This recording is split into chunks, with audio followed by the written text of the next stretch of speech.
Transportation and Environment Committee.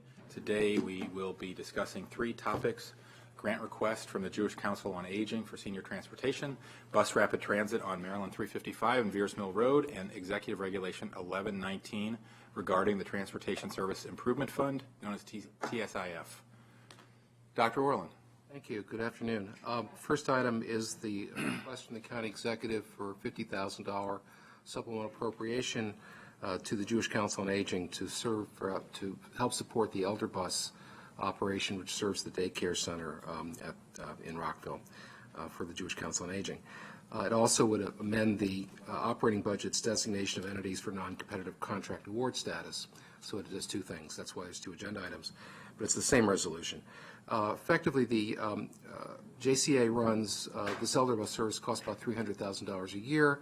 To keep it going, they've got about half of that money from private philanthropy, $100,000 from the Jewish Federation, and they need the other $50,000. They're asking for $50,000 from the county to make up the full amount for fiscal year 20. They are exploring other models for providing this kind of service, which may go into effect in FY21 or later. But for now, they're just asking for the $50,000.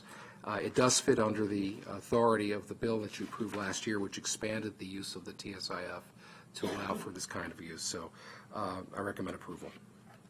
Terrific. Any questions for my colleagues? We should just hear our brief update on the program. Sure.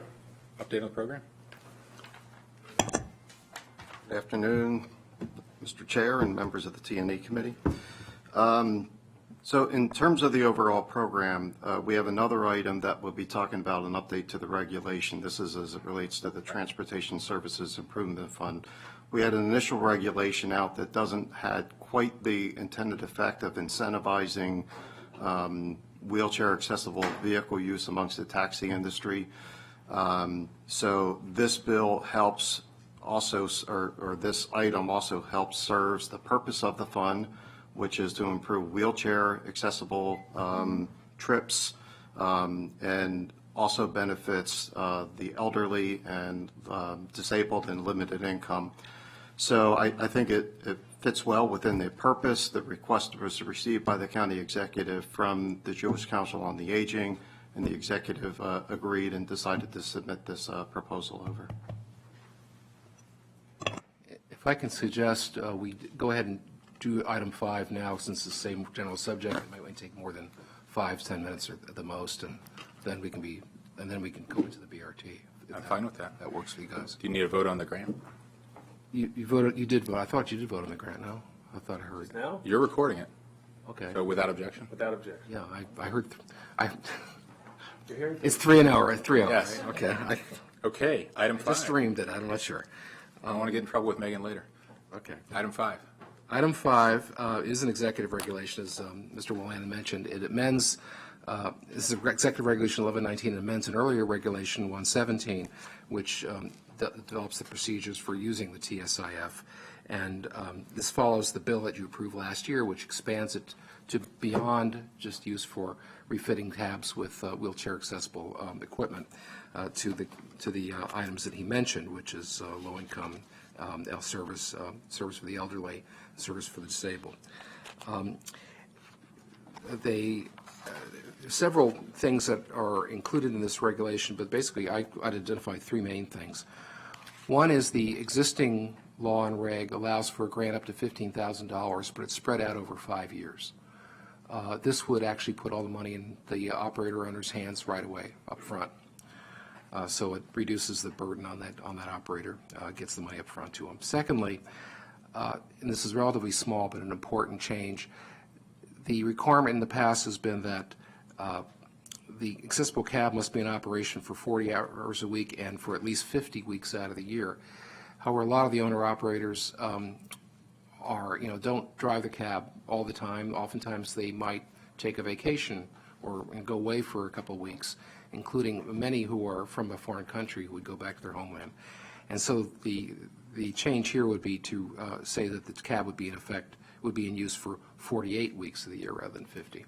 It's still most of the year. And the third major thing I would say has to do with the guaranteed minimum fare for call and ride. There isn't one now. And call-and-ride trips are not really particularly popular with taxi cab drivers because they're generally short trips. And they would rather take longer trips like to the airport or whatever.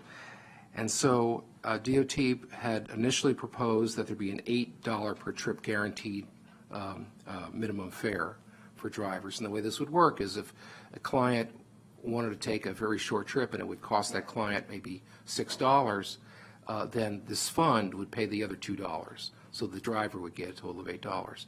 The feedback was that's too little. We had a range of responses going all the way up to $15. And so in the reg that they finally put out in response to the comments was to say $10 for the minimum trip. And you see on page 2 of the packet, you'll see 2 charts. One is under 5 different scenarios of what the guaranteed fare would be, what the annual cost is estimated to be to the TSIF. So for $8, it would have hit it by $24,000 out of the amount that's in there. At $10, it would be $84,000. And the average revenue per taxi, and this is for the entire fleet of taxis, for $10 would be $149 more per year. And then the second chart shows the percentage of call-and-ride trips, which are under those costs, as you see. You can see that there's a predominance of them which are relatively cheap fares. So those are the recommendations from the executive in the reg. I have a couple comments which I think I would recommend we'd like to see in the regulation generally. One is that the $15,000 grant in the original version was, again, $15,000 spread out over 5 years, but there was also an inflator in there. It allowed DOT every 2 years to revisit that $15,000 maximum, and if costs went up, that $15,000 would go up. That doesn't exist in this reg, and I think it should, because cost of this is going to go up over time. Otherwise, what would happen is that we'd have to have an entirely new reg every time that number changes. Instead, we could have in the reg a provision which says that DOT will update the reg every year or every other year according to the CPI or some logical index. The other comment I'd make has to do with the uses of the TSAF. I mentioned earlier that the main use for this is outfitting cabs with wheelchairs. There are these other uses that can be used for. It could be used for call and ride. It could be used for senior ride fee. It could be used for grants to the JCA. But there's nothing in the reg which sort of explains or directs how much money for each, or at least provides some guidance on it. It's sort of just left open. The only thing that's not left open is if the money runs out in that given year, then there's no more grants to give, either to people who want to operate wheelchairs, accessible vehicles, or to anyone else. So I think it would be useful to have that kind of provision there too. That'll require more thought. Typically, what I would recommend at this point is to say, ask DOT to come back with a revised reg, an amended reg, which would include those two. However, we've gotten indications from Anytime Taxi that they're very, very anxious to see the relief that's provided by the original reg the executive sent over. So my recommendation is to approve the reg as the executive sent it over, but with, if DOT will agree that sometime in the not too distant future, maybe the next 6 months or so, they will come back with another reg which would address at least these two issues that I mentioned. And maybe also, one more other thing, there were a whole set of comments that were made from the industry going way beyond the original scope of what was intended from the executive. Some of those ideas may be worth pursuing, and that's something that in the future reg DOT could also look at, and they might agree or may not agree. So if EML is ready to say, yes, we'll do that, I would recommend that you approve the reg as the executive sent it over. EML is partially ready to agree. On the first point of revising the regulation to put back the provision that we come back and reassess the $15,000 amount payable to the taxi drivers, we're good with that. There was no specific reason that we pulled that out. We figured the reg would be dynamic enough that we would be regularly updating it. So we'll come back with an updated regulation to include that based on approval here. As it relates to committing the executive to come back through regulation and describe how he intends to use that fund, We haven't had that discussion with him. I can't commit to that quite yet. I will say, though, however, that we do intend to hopefully use all the funds in the fund for the provision of these wheelchair accessible trips. And then anything that would be proposed for use of the fund would come back in front of the council through the budget process. So the council will have an opportunity to weigh in as to whatever proposals are put on the table. Again, this is a very, I say, evolving space that we're in right now, because the direction of the taxi industry, what we're trying to do to incentivize some of these proposals, we didn't think of in the first time, we didn't incentivize enough. So I think we're going to be back here frequently with some of these discussions. Regarding the other suggestions, yeah, we're considering everything. We were kind of, working within defense of the regulation of what we were trying to do here. A lot of the other suggestions relate to changes within Chapter 53 itself, and we are considering those. Okay. Couldn't we include the escalator language today? You already have that. Well, we can't amend a reg. We would have. Oh, true. Okay. Executive to send back over a reg, and at this point, that Right. that could. Okay, but we have time. So we don't have to write time. Hans? Thank you. So if we approve this now, can we get this on the council agenda on Tuesday? Is that the plan? That's the plan. Good. Thank you for working on this. Anytime taxi is a really interesting possibility. You were there. You helped craft everything that has made it possible so far, at least regulatory, in a regulatory sense.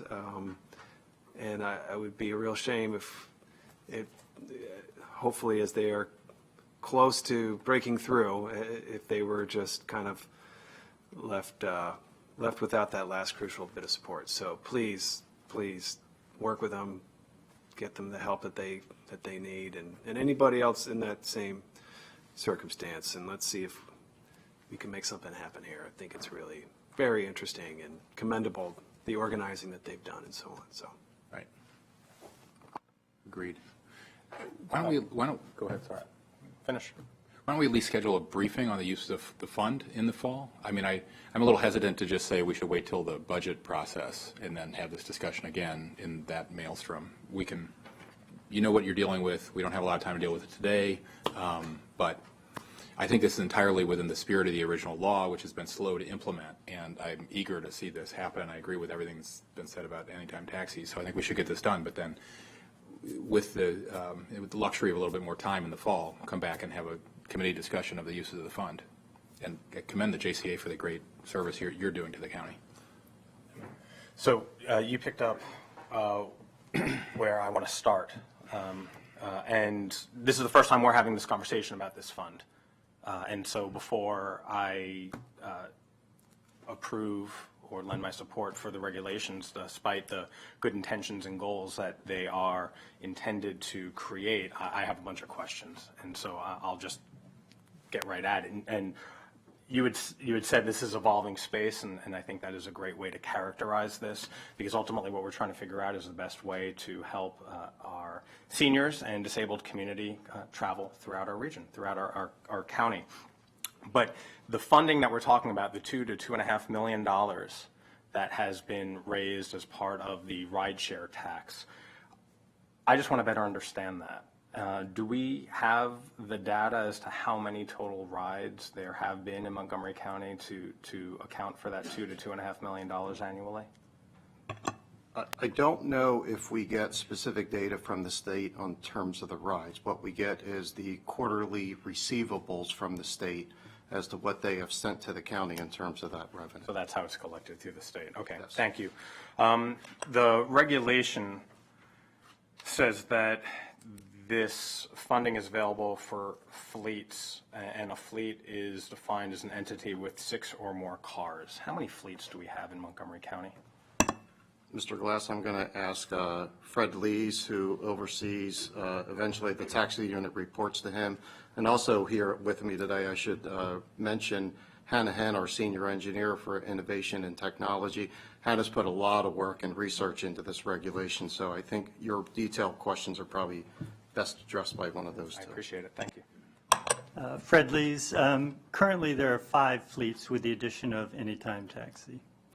5 fleets, including anytime taxi. That is correct. And you could do the math to determine the number of TNC trips originating within Montgomery County. If it's 25 cents per trip and we're getting about 2.5 million 4 times, that would be 10 million trips. 10 million, about 10 million trips using car sharing apps, using If you back into it, yeah, that's ride sharing apps, right? exactly. Great, thank you for that quick math there, faster than me. Also in the packet, it says call and ride trips are very short, as was alluded to. What is a short trip? Well, obviously, a very short trip would be something less than half a mile. There's a minimum fare when you pick up, but then it's a per mile or per quarter mile fare. And obviously, the longer the trip, the higher the fare. Drivers are always looking for that airport run, which is a nice long trip that brings in a high fare. But you get some trips where it's going from a apartment complex to a doctor's office that's not that far away. It could be even within the same jurisdiction, so less than a mile. And that's obviously where drivers are concerned about. If they're waiting at a metro station and in line and they get called away out of line to go take a short trip, they feel like they might be slighted. And so, so based on the regulation, which is trying to bring it up to $10, according to the information on page 2, about a third of the trips are under $10, which we're calling short, essentially. Okay. May I?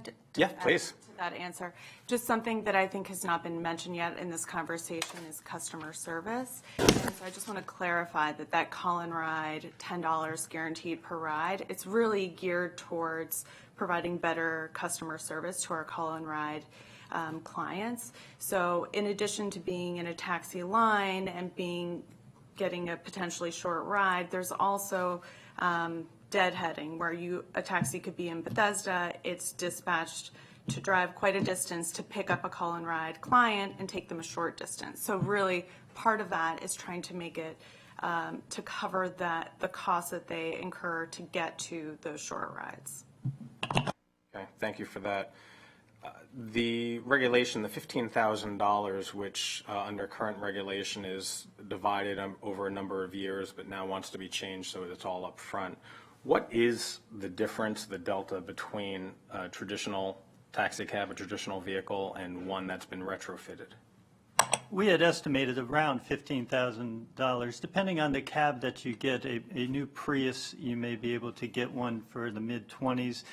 Recently, COG bought a whole group of accessible cabs in the mid-30s, upper 30s. So it's somewhere between $10,000 and $15,000, depending on the actual vehicle that you get and modify and how you modify it. We felt fairly comfortable with the $15,000 delta between a standard sedan and a accessible vehicle, or a minivan that is then converted into an accessible vehicle. And over the last number of years, the taxi companies or the drivers have been utilizing this fund? That is correct, yes. Not to the level that we had hoped or anticipated, but they have been, yes. Great. So I appreciate the chair saying that we'll have a deeper dive on this in the fall, because I think it certainly warrants it, because quite frankly, I'm trying to figure out, cards on the table, if this is the best use for $2 to $2.5 million, recognizing that we need members of our community to safely travel throughout our community, being them disabled, elderly, or have other needs. But if 10 million of our own residents are taking rides through rideshare apps, and people, younger residents, middle-aged residents are wholly doing that, or doing that with quite gusto. I'm just trying to figure out what we need to do better, and I'll juxtapose it to a conversation we had during the budget, where we cut bus line for 3 bus routes here in Montgomery County to save about $1 million, and here we're talking about $1 million. And so it's completely applicable to this conversation of how we use our funds to get people throughout our community, and recognizing the special needs and demographics that we have, but just trying to do it in a cost-efficient way. And then also we have the new the new Flex program, which serves the last mile. And so if we have someone who needs to go from their house to a doctor or the grocery store, which would be considered a short trip, we got an app for that. We have two special zones here in Montgomery County devoted to that. And so quite possibly we could revise some of this so that we expand those programs so that everybody can do some of that short trip, last mile travel that we're really talking about. So this does beg a deeper conversation. I understand the important need that this regulation is designed to meet, but I think we can be a little more expansive in this evolving space that we're in. Thank you. Thank you. Fred, what's the latest on the, do we have a steady supply chain of wheelchair accessible vehicles available to the county? And what's the latest on that pipeline we discussed of getting used taxis from New York City? We have a ready supply of wheelchair accessible cabs. There's I hesitate to give the exact number, but I think it's around 60 of them currently in Montgomery County. Not all 60 of them are currently on the road, and it's a matter of incentivizing the drivers to actually be utilizing these, which is a portion of the increasing the incentives in the regulation to the minimum fares and the. If there's funding and there's drivers, we're going Right. to have enough cabs. Yeah. It wasn't always the case. It wasn't always the case, and we do continue to still have, that one of the primary reasons behind this is because there are still a lot of instances where people are not able to get an accessible trip, where they've called in advance to schedule it and it doesn't show up or it's late. And we really feel that, to meet that need 24/7, we need to get more of these vehicles on the road. Yep. Thank you. Thank you. I think Councilmember Glass, you're right. This is an evolving area, and it's going to be one that 2 years from now, the solutions might be different than they are today. Certainly the theory here was that Uber and Lyft do not provide wheelchair accessible transportation, and we don't think that they are likely to do that. So charging 25 cents per trip and build up a fund and then figure out some way to subsidize that kind of transportation. So we supported the creation of a taxi co-op, which was just one of what the options could have been. Anyone could have come to us with this idea of creating an accessible fleet, but the vision was to support an accessible fleet and expand it over time. And we figured to get to the point where you could have actual on-demand transportation in a wheelchair accessible vehicle, we don't know how many vehicles you might ultimately need. Certainly if your disability means that you're in crutches or some other kind of assisted walking device, you may not need a wheelchair accessible vehicle, so you could take a regular Uber or another taxi. But if you have a wheelchair, then you would need a wheelchair accessible vehicle. So the idea is to get to the point where if you are in a wheelchair, you can get a ride in a timely manner and not have to schedule a day in advance, which is kind of what we understand, metro access or other types of opportunities require really, really long wait times for a trip. So this taxi fleet has accessible vehicles. We'd also use normal, or I should say non-wheelchair accessible vehicles. And any other fleet that has wheelchair accessible vehicles is also eligible for reimbursement, right? So, the particular challenge is that where do you get a taxi if you have a wheelchair? Thank you. Okay. Thank you. So, Dr. Werlin, without objection, we're 3-0. great. Okay. Thank you. Thank you. That's item All 5. right, the next two items are linked with they're both having Thank you all. bus rapid transit. I'll talk for a minute while people are coming forward. The executive is recommending supplemental appropriations and CIP amendments for the Veersmill Road BRT, which would accelerate $1 million, what's already programmed, into FY20 to start work on preliminary engineering, which is the same term as Phase 2 facility planning for that line. You selected a preferred alternative for that line 2 years ago, and this would essentially pick up the study from that point. And also $3 million for in FY20, a new amount for Maryland 355 BRT to carry it through at least the first part of preliminary engineering. This work session has two purposes. One is for you to make a decision as to what you want to recommend on both of those supplementals and CIP amendments, and the other is to see if you can identify a preferred alternative for the 355 BRT. The way I hope this work session would run is first turn it over to DOT, who has a PowerPoint presentation, which you have in front of you, and Mr. Friedson will have one shortly, and there you go. And we'll go through that, and it actually gives really good background on the alternatives and actually even covers some of the recommendations from the various agencies. Dave Ansbacher's here, will cover, highlight the planning board's recommendations, although I think it's also in the presentation from DOT, but you could amplify some things. And then I'll fill in the gaps a little bit and make my recommendation as well.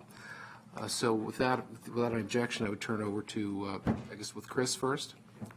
Well, good afternoon. Thank you for inviting us here to consider these supplemental appropriations and also to hear an update on the status of the 355 planning.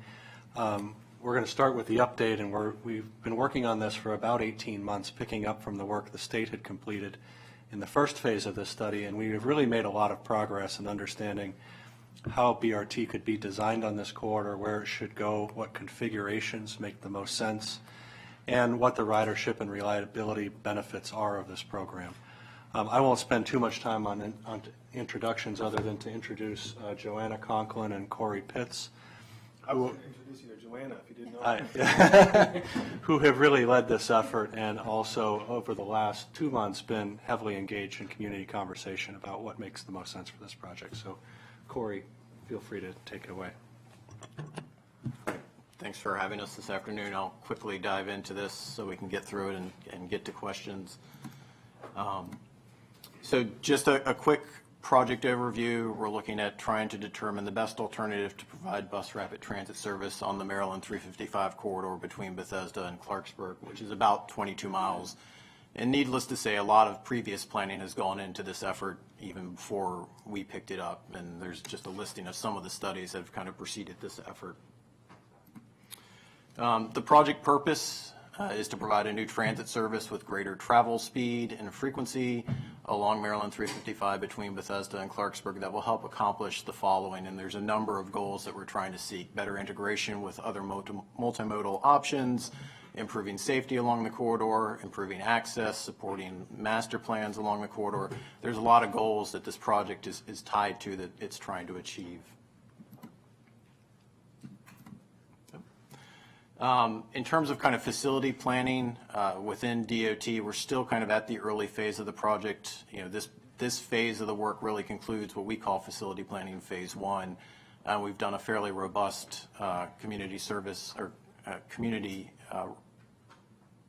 outreach as part of it, and would continue that effort into facility planning phase 2, which we hope to move in, you know, as quickly as we can, and ultimately final design.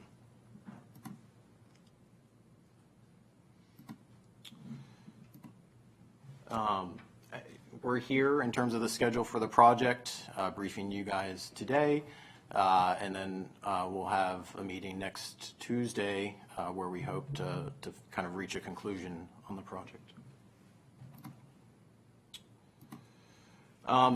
Getting into the project itself, so we've segmented the corridor into 7 segments, really based on kind of the design characteristics or the roadway characteristics of Maryland 355. It's a pretty diverse corridor.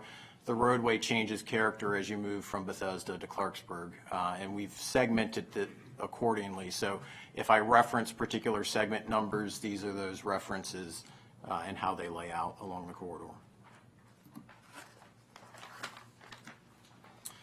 I'm going to quickly go through the alternatives and describe each of them and how we've assessed them. So the no build condition assumes the transit service that's really out on the street today, including the ride-on extra service that was started about a year and a half or so ago. The TSM alternative, which would be the first kind of build alternative that we would consider, is really an operationally focused alternative, not heavy infrastructure. It would be an expansion of the ride-on extra service, so we would extend it north from Lake Forest Transit Center, where it currently terminates, up to Clarksburg, and south from the Medical Center Metro Station all the way down to Bethesda. And we would convert that service from a peak period oriented service to an all-day service. So it wouldn't be just serving commuters, it would be serving uses throughout the day. There would obviously need to be an expansion of station locations as well as the transit signal priority that's currently serving the existing ride-on extra service. Our build alternative A, or our Q-jump and mixed traffic alternative, would be the BRT service operating primarily in mixed traffic, but we did identify 20 locations along the corridor where we could implement Q-jumps that would allow the bus to bypass some of these longer queues at the intersections and kind of get a jump or a head start on traffic. We would also incorporate additional TSP. This is where we would start to get into the more BRT-oriented station types. So instead of just bus shelters with maybe some transit information, we're talking about upgraded stations, off-board fare collection, near-level boarding, those sorts of amenities, as well as the BRT-type vehicles. Our alternative B, or our median alternative, would place the flash service in dedicated median lanes where feasible. I have noted at the bottom of the slide, in certain segments, it's just not feasible to expand the roadway to get those median BRT lanes. So in Bethesda, we identified that mixed traffic would be the likely alternative there. And then in Rockville, we can really only squeeze one additional lane into the roadway to get that dedicated median lane. And then in Gaithersburg, which is segment 5, the cross-section is currently 5 lanes. We would be repurposing the center lane for the BRT service. We also looked at what we're calling alternative B modified. So this was an effort to try and reduce the additional right-of-way needs and the cost of the project by in segments 4, 5, and 6. So this is really from Rockville heading north. We looked at whether a single lane reversible configuration would work. Generally, we feel like that would work both operationally and from a design perspective. And it did reduce the right-of-way needs and the cost of the project, and I'll touch on those as we get into the results. And then our last alternative is alternative C, and this is the curb alternative. So we'd be providing dedicated BRT lanes in the curb on both sides of the road primarily, but again, there are certain segments where that just isn't feasible, and I've noted those at the bottom. So in segment 1, we looked at just a peak direction lane, so that BRT lane in Bethesda would switch. It would run likely southbound in the morning and would shift over and run northbound in the afternoon, and that would also require a managed lane approach to the roadway, much like we have in downtown Silver Spring on Georgia Avenue and US 29. So there would be overhead signage to try and keep the predominant direction of traffic flowing in that direction. In segment 3, again, we can really only get one additional lane in Rockville, so there'd be a single curb lane in Rockville. And then in Gaithersburg in segment 5, just due to the 5-lane cross section, it would be in mixed traffic because there's no way to get that 5th curb lane or that additional curb lane. We also looked up in segment 7, so this is kind of Germantown, Clarksburg area. We looked at 3 different alignments for the BRT. Primarily, we stayed on Maryland 355, but in this particular section, we felt that there were different alignments that would serve different needs, and we wanted to understand how each of those would perform and which one kind of made the most sense. I'll start with Observation Drive, which is on the left side of the drawing there. The road is not currently completed all the way to Clarksburg. In our CIP, it's only funded to even partially complete, and there is no funding to kind of fully complete it all the way to Clarksburg. So as an alignment, we don't see it as viable in the near term until the roadway is complete. It wouldn't make sense for the BRT to kind of carry the costs of not just constructing the BRT, but also construction costs for a brand new roadway. The Maryland 355 corridor, once you get north of Ridge Road, is really just a 2-lane rural highway. It does have some median and turn lanes around the high school there, but it doesn't feel supportive or conducive for high-frequency, high-quality transit, nor do the land uses really support it once you get north of Ridge Road. So we don't see that as a viable alternative either until the conditions become more supportive. We did identify Snowden Farm Parkway, which is the alignment on the right side of the screen, as a preferable alignment, or at least an alignment that makes sense in the near term. That's where all the residential density and commercial activity for the Clarksburg area currently resides. And we feel like if we're going to provide bus service, especially high-frequency service, we should be providing it where the people are and not asking them to necessarily come to the service. So we did look at those three alignments. We also created a preliminary plan for how the BRT might operate along the corridor. And what you see here are 4 service patterns that would provide BRT service to the full extents of the corridor. And how we segmented the corridor and came up with these 4 service patterns, we're looking at trip patterns, transfer data, as well as operational considerations. The longer you operate a bus route, the more challenging it becomes to keep that bus route operating optimally and on time. So you try to keep the bus routes somewhat concise so that you can maintain that operational frequency. So the 4 patterns, I'll start with the orange color in the drawing, starting north and working my way south. We would have a route pattern that would start at Clarksburg and travel south to Montgomery College in Rockville, and a second pattern that would overlap with that one slightly, starting at the Germantown Transit Center and then joining up with the first route pattern and terminating at Montgomery College in Rockville.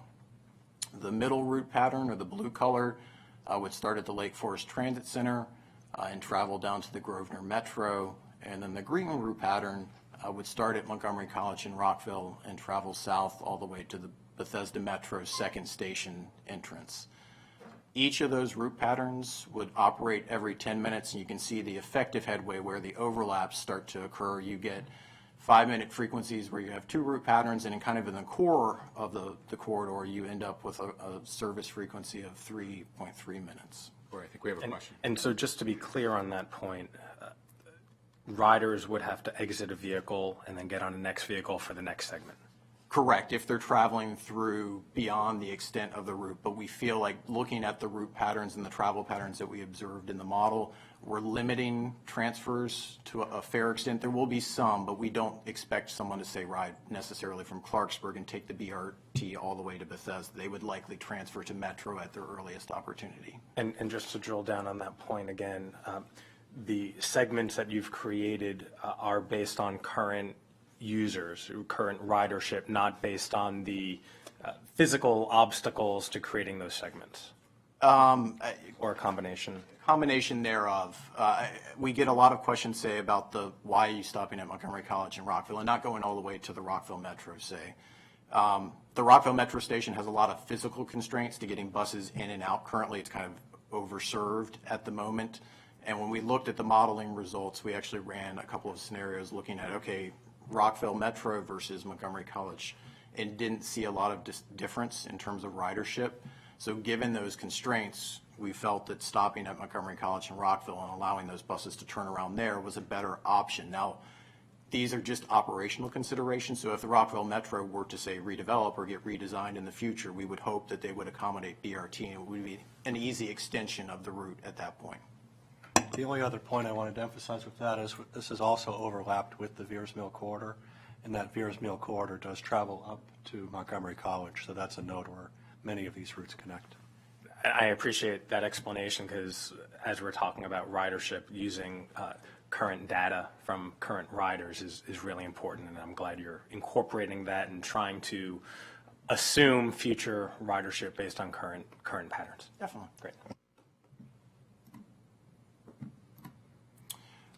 We also looked at stations, or revisited the station locations along the corridor. I won't spend a whole lot of time on these particular sides, but all of the previous planning studies have took a stab at kind of identifying the station locations along the corridor. We felt like it made sense to kind of try and attempt to finalize those station locations, although we recognize that they're likely to still be in flux as this project would move through design. But we applied a 2-level screening process, with the first level really asking a simple question: does the location make sense for a station? From a land use perspective, from a connectivity perspective, does it even make sense? If the answer to that question was yes, then it moved into our, what we called our level 2 screening, which was a more engineering focused look. We were trying to actually place the station where it might sit. So we were looking at site constraints, physical considerations, intersection geometries, connections to other bus routes or metros or bike trails, those sorts of things. So we actually identified where the station might sit. Out of that effort came a kind of a 3 scoring of the station location. Some stations were eliminated from future consideration at this time. Some stations were given a consideration of being called future stations or infill stations, recognizing that perhaps the characteristics aren't supportive for putting in a station, say, in the near term. But longer term, if the land use were to mature, or if we start to see greater demand, we can come back in and add that station in the future. And at least this way, we've documented from a planning perspective that someone should be thinking about that in the future. And then the final consideration were those stations that we are recommending for consideration in the near term. So this is a listing of those stations for segments 1 through 6. I've separated out the ones for segment 7 because there are those 3 different alignments. You can see the grayed out stations, or the lighter colored text, are those that we've identified as infill. The darker ones are the ones that we're calling near term, and then you can also see the breakdown of how the stations fall within the 2 partner jurisdictions that also share this corridor, Gaithersburg and Rockville.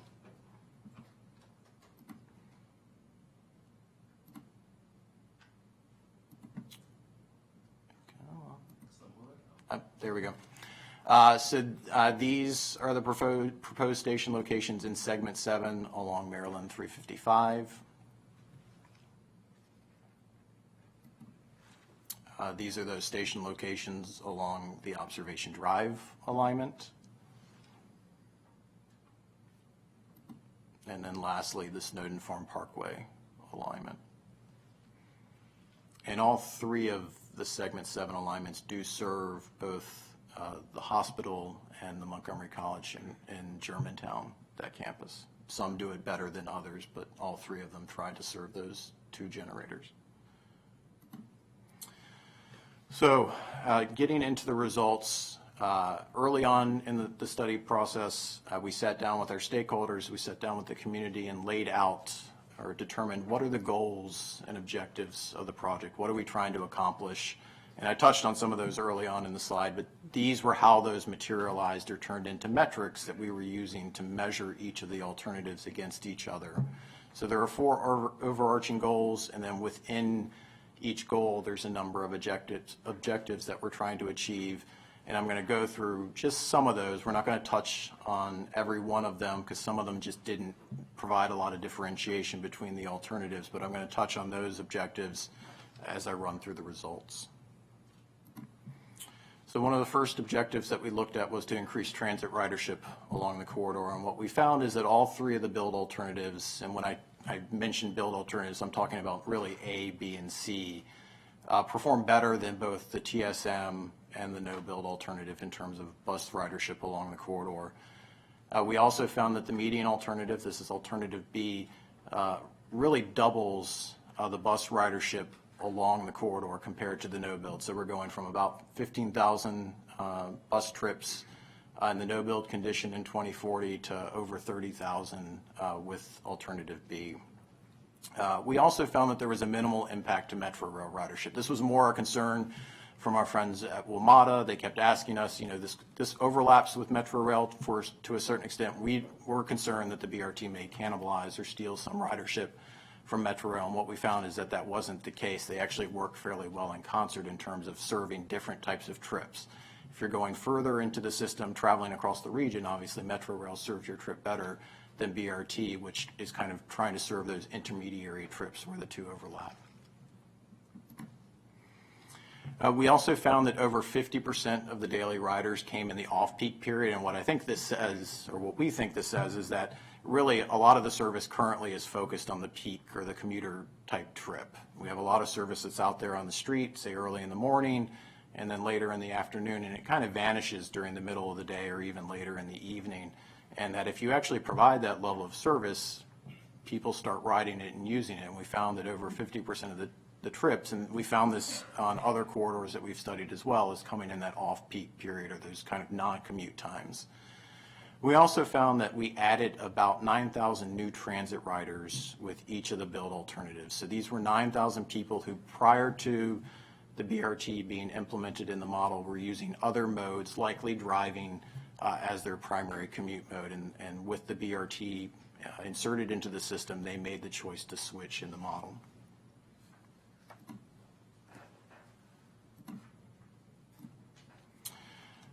We're also looking to try and make bus trips faster and more competitive. That was one of the primary goals that I talked about early on. And what we found is that alternatives B and C, the ones that are providing some level of dedicated guideway, perform better than the no-build, the TSM, and alternative A in terms of travel time savings. And it varies, depending on where you're looking at in the corridor, but in some cases about 30% travel time savings, which, when you're talking about trip time, shaving off a 30-year trip time is a pretty good savings.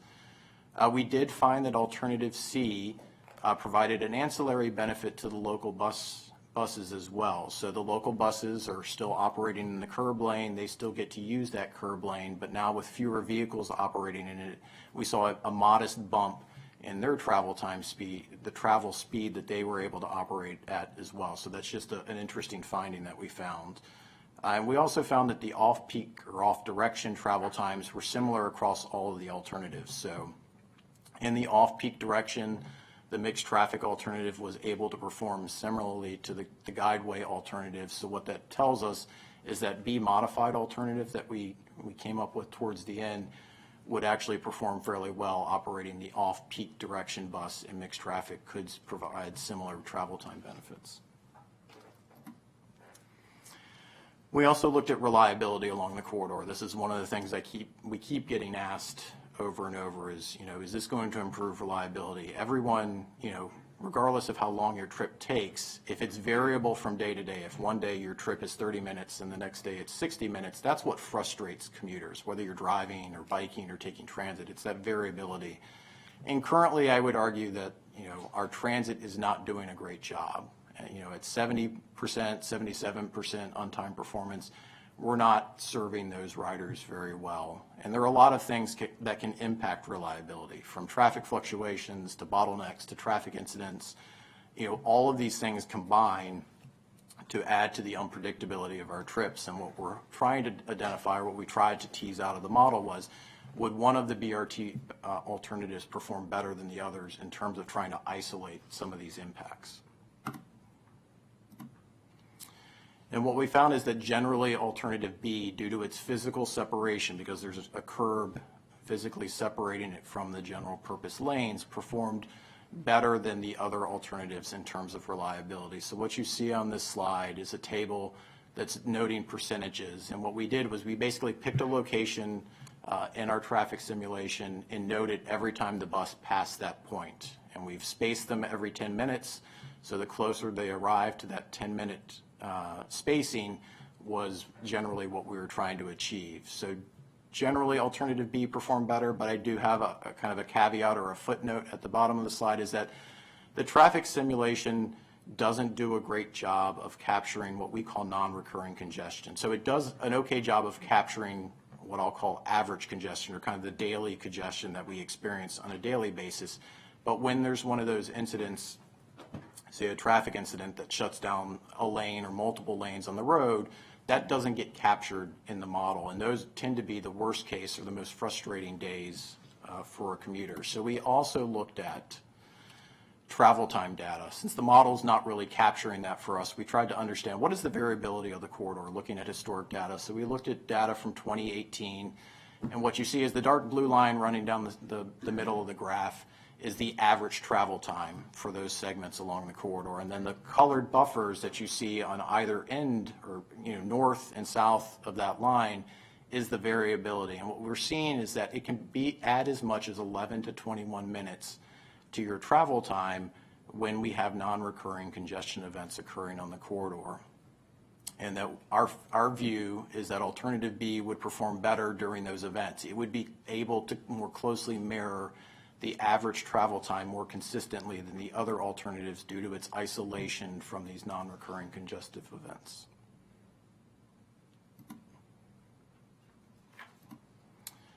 And I think that fact will become even more important when we see the data on this slide. So this is making bus trips faster and more competitive, and also trying to balance multimodal. So people want to understand how does the bus trip compare to the drive trip? And we were able to shave time off the BRT trip and make it more competitive with the auto. The auto is still winning out just by a little bit, but I will point out that when you add that non-recurring congestion, if you added 20 minutes to those drive times that you see in that segment, the two become almost equal, if not starting to lean in the benefit of the BRT. And at the end of the day, that's what we're trying to achieve. We're trying to provide a service that's more reliable, that people can count on, not just from, that makes good sense, to our commuting public, but also in terms of equity. If someone's late to their job that's using transit, that could mean their job. So if they can count on the BRT coming every day at the same time and getting them to their destination every time, that's important for them and should be something that we strive to do. We also are striving to improve access, not just along the corridor, but kind of beyond the corridor. So all of the build alternatives improve accessibility to high-frequency transit for key demographic groups along Maryland 355 and beyond. We also found that with the travel time savings, the distance that people were able to travel, or the travel shed, expanded. So the number of jobs that people could access by transit in the same time without BRT grew in each of the alternatives. We also looked at the impacts to traffic along the corridor, and generally what we found is that the impacts were fairly minor. Most of the alternatives showed an increase in miles of level of service E and F, but these increases were relatively small and generally associated with the changes such as TSP and intersection improvements that we're making. I will note that the average person delay only increased a small amount, about half a minute or less. So this is for every person traveling along the corridor. We only saw a small increase in the average travel time. Drilling in on the intersections, we did find that Alternative B did increase the level of service at certain intersections along the corridor, and that both Alternatives B and C did this in the PM condition. But we also saw certain intersections actually improved with implementation of the BRT. So some got worse, some got better. This is how it relates out to that whole average impact being generally small. But what we feel is that we can actually further refine these. We were looking at this kind of at a large scale, very zoomed out. We didn't zero in on a particular intersection and try to optimize it, and that in the next phase of work, we can actually improve on these impacts. We also looked at the environmental impacts associated with the implementation of the BRT, and all of the build alternatives resulted in greater reductions in CO2 equivalent emissions compared to the TSM alternative. Just because they're moving more people and getting them to shift. The build alternatives have no impact on streams or forests and have minimal impacts, less than an acre, on wetlands, parks, and floodplains, which when you're looking across a 22-mile-long project is actually a fairly small figure. We have identified that additional assessment would be required in the next phase of work to understand the impacts on architectural and archaeological sites, but at this stage, we feel like those impacts would likely be de minimis, if nothing at all.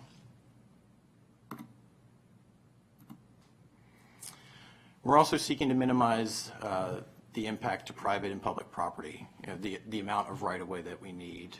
I will point out that the conceptual design that we've come up with at this stage fits within the master plan right-of-way for the corridor, both Rockville, Gaithersburg's, and the county's master planned right-of-way. However, much of that right-of-way doesn't currently exist. The image there on the right-hand side of the slide shows kind of the master planned right-of-way as it compares to kind of the existing conditions. So we have kind of a consistent right-of-way throughout, and we've had some properties, say in the last 5 or 10 years, that have come forward for redevelopment, and that master plan right-of-way has been set aside, but it's not all available for the project at this time. So we do have to show it as an impact currently and as a cost.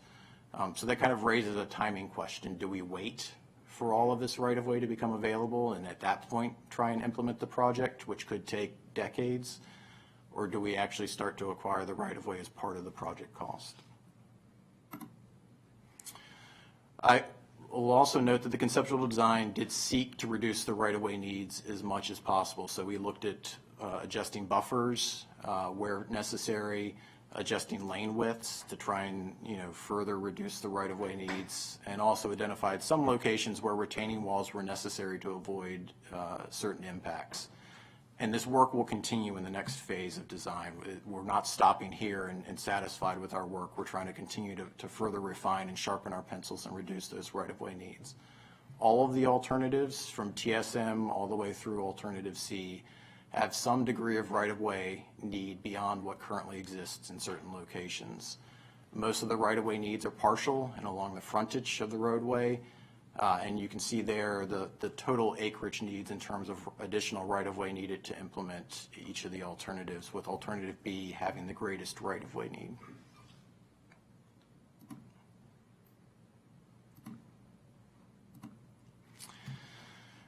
We've also have a range of costs associated with each of the alternatives based on the infrastructure investment as well as the location of the corridor. Certain segments are just more costly to implement than others. The costs, however, are comparably low to other major regional transportation projects. So if you look at the capital cost per mile, you can see the range for the BRT alternatives range anywhere from $7 million a mile to $36 million a mile, and how that compares to the Purple Line, the Silver Line, and the recent estimate that's come out for the I-495-270 Managed Lanes project.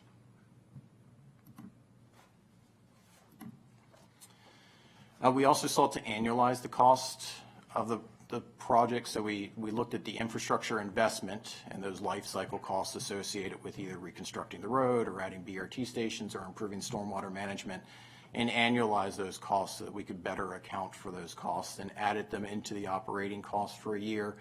And what we find is that the annualized costs generally support looking at a build alternative.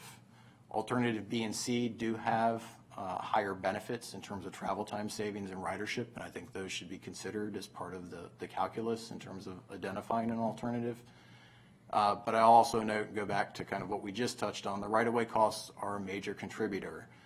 The master plan right-of-way is not available in most areas, but design efforts will still continue to refine that and reduce those needs, and efforts to work with development proposals to try and dedicate the appropriate right-of-way could reduce those project costs further. The table on the slide in front of you shows a breakdown of the capital costs by alternative and by segment, with a total capital cost there at the bottom. Again, Alternative B is the highest capital cost project against all of the alternatives.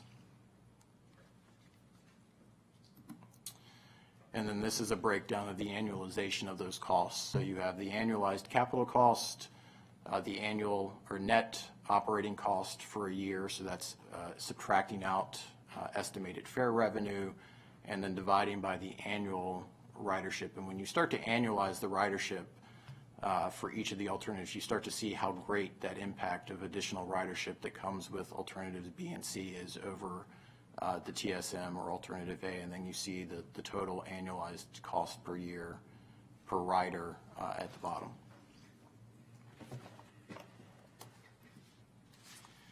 As I mentioned earlier, we've done a fair amount of public outreach. We're almost there to the end, so just bear with me a little bit more. But we've done a number of meetings with our corridor advisory committees along the corridor, meetings with our stakeholders. So this would be the cities of Rockville and Gaithersburg, WMATA, our friends at MDOT, as well as Park and Planning.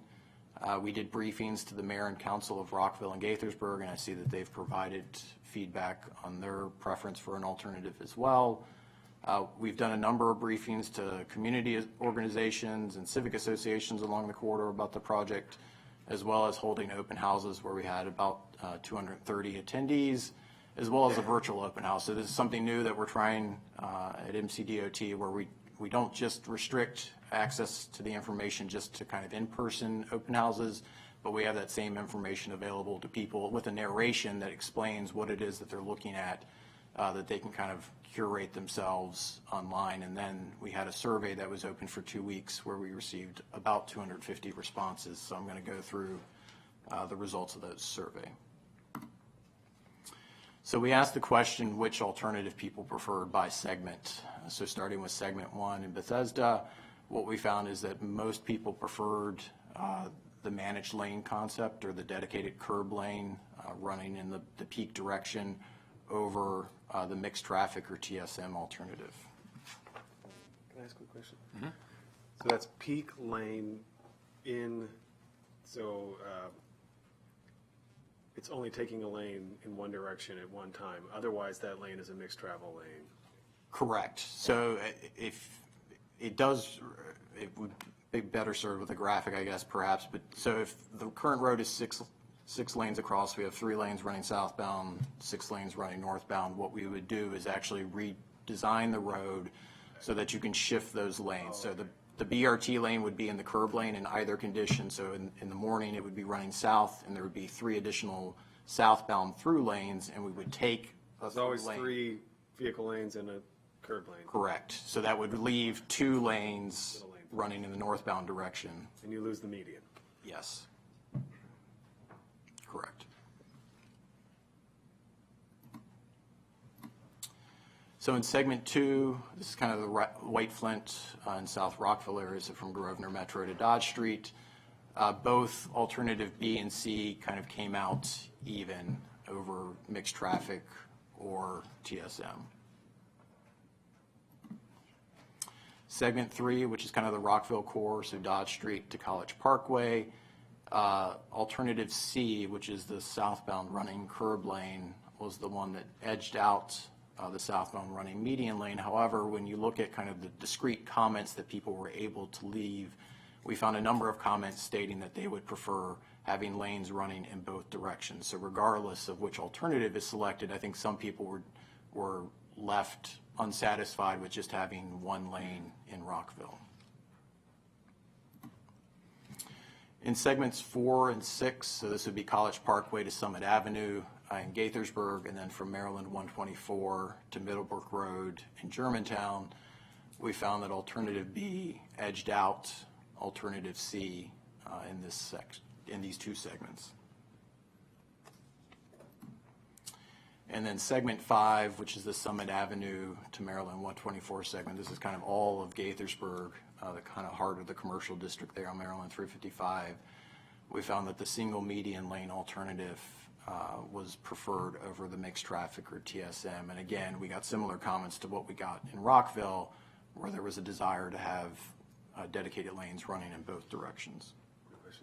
With the midday service, when there isn't really a peak, how does the single lane median work? So it would likely be set based on kind of the travel flows that we're seeing, kind of like the I-95 HOV lanes. At some point, they see that the travel flows start to shift, and we would make that shift to where the buses would start to run in the northbound direction versus the southbound direction. But at this time, we haven't determined like at what time that would occur. One of the big advancements in this phase of the study, in the previous work, we had assumed that if you had a reversible station, you would have multiple platform locations depending on where the bus was operating. We did a lot of work testing different alternatives and figured out a way to do that so that we always have the same 2 bus stops or platforms working. So you don't have to know as the rider, oh, it's 2:30, I wait on the side of the road now, but at 3:15 I wait at the platform in the middle.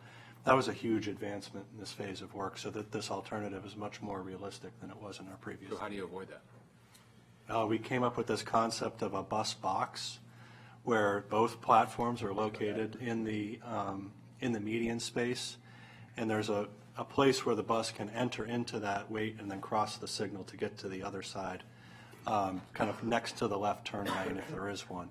And then it re-enters the traffic stream right after the signal, so that we were really able to shrink the footprint of those stations and have it so that the median stations were in service all the time. We have an image of it we can go back to later, but I don't want to search for it. It's pretty far up in the presentation, but if we want, we can go back to it at some point. Okay. Want to go to it now or wait? I can wait. Okay. Do you have a question? No, I was just going to note that you do have a graphic of it in the presentation. It's under alternative B modified is where that graphic is. Yeah, in there. Yep.